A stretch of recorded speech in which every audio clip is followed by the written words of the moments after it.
ಎಲ್ರಿಗೂ ನಮಸ್ಕಾರ. ಇವತ್ ನಾವು ಮಾತಾಡೋಕೆ ಹೊರಟಿರೋದು ನೆಟ್ಫ್ಲಿಕ್ಸ್ನಲ್ಲಿರೋ ಒಂದು ಸೈಕಲಾಜಿಕಲ್ ಥ್ರಿಲ್ಲರ್ ಸ್ಟೀಫನ್ ಬಗ್ಗೆ. ಅಂದಾಗೆ ಈ ಸಿನಿಮಾ ನಿಜಕ್ಕೂ ನೋಡ್ಬೋದಾ? ವಿಚಿತ್ರ, ಹುಚ್ಚು, ಆಸಕ್ತಿದಾಯಕ. ಅಬ್ಬಾ, ಈ 3 ಪದಗಳೇ ಹೇಳ್ತವೆ ಇದು ಖಂಡಿತ ನಾವು ನೋಡೋ ಮಾಮೂಲಿ ಥ್ರಿಲ್ಲರ್ ಸಿನಿಮಾಗಳ ಥರ ಅಲ್ಲ ಅಂತ.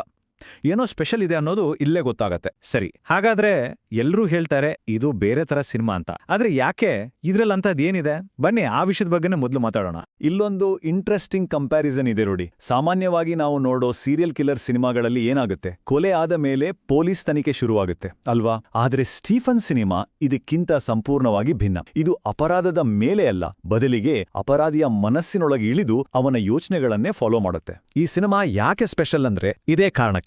ಇದು ಕೇವಲ ಕತೆ ಹೇಳೋದಿಲ್ಲ, ಬದಲಿಗೆ ಆ ಕಿಲ್ಲರ್ನ ತಲೆ ಒಳಗೆ ನಮ್ಮನ್ನ ಕರ್ಕೊಂಡೋಗುತ್ತೆ. ಇದೇ ಈ ಚಿತ್ರವನ್ನ ಒಂದು ಬೇರೆ ಲೆವೆಲ್ನ ಅನುಭವನ್ನಾಗಿ ಮಾಡುತ್ತೆ. ಸರಿ, ಈಗ ನೇರವಾಗಿ ಸಿನಿಮಾದ ಮುಖ್ಯ ಭಾಗಕ್ಕೆ ಬರೋಣ. ಅದೇನು ಅಂದ್ರೆ ಹಂತಕನ ಮನಸ್ಥಿತಿ. ಇದೋ ತಾನೇ ಸಿನಿಮಾದ ಆತ್ಮ ಅಂತ ಹೇಳ್ಬೋದು. ಈ ಸಿನಿಮಾ ನಮ್ಮ ಮುಂದಿಡೋ ಒಂದು ದೊಡ್ಡ ಪ್ರಶ್ನೆ ಏನಂದ್ರೆ, ಒಬ್ಬ ಸೈಕೋ ಕಿಲ್ಲರ್ನ ಮನಸ್ಸು ಅಂದ್ರೆ ಅವನ ತಲೆ ನಿಜವಾಗ್ಲೂ ಹೇಗೆ ಕೆಲಸ ಮಾಡುತ್ತೆ, ಅವನು ಏನು ಯೋಚನೆ ಮಾಡ್ತಾನೆ. ಈ ಸಿನಿಮಾ ಹಂತಕನ ಆಲೋಚನಾ ಕ್ರಮ, ಅವನ ವಿಚಿತ್ರ ನಡವಳಿಕೆ ಅಷ್ಟೇ ಯಾಕೆ ಯಾವುದು ಸತ್ಯ ಯಾವುದು ಸುಳ್ಳು ಅನ್ನೋ ಗಡಿಯನ್ನು ಕೂಡ ಅಳಿಸಿ ಹಾಕುತ್ತೆ.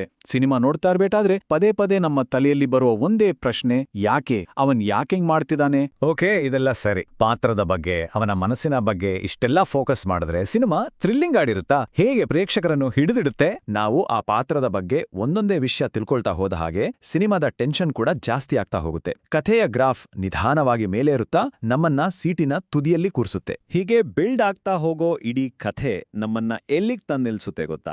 ನೇರವಾಗಿ ಕ್ಲೈಮ್ಯಾಕ್ಸ್ಗೆ. ತಲೆ ತಿರುಗಿ ಹೋಗುವಂಥದ್ದು, ಮೈಂಡ್ ಬ್ಲೋಯಿಂಗ್ ಅಂತಾರಲ್ಲ ಹಾಗೆ. ಒಂದೇ ಒಂದು ಪದದಲ್ಲಿ ಸ್ಪಾಯ್ಲರ್ ಕೊಡದೆ ಕ್ಲೈಮ್ಯಾಕ್ಸ್. ಸಿನಿಮಾ ಮುಗಿದ್ಮೇಲೆ ನಮ್ಮ ತಲೆಯಲ್ಲಿ 1000 ಪ್ರಶ್ನೆಗಳು. ನಾವು ನೋಡಿದ್ದು ನಿಜಾನ ಸುಳ್ಳ ಅಂತ ಕನ್ಫ್ಯೂಸ್ ಆಗ್ಬಿಡುತ್ತೆ. ಬಹುಶಃ ಇದೇ ಕಾರಣಕ್ಕೆ ಇದರ 2ನೇ ಭಾಗ ಬರುತ್ತೆ ಅಂತ ಅನೌನ್ಸ್ ಮಾಡಿದಾಗ ತುಂಬಾನೇ ಎಕ್ಸೈಟ್ ಆಗಿದ್ದಾರೆ.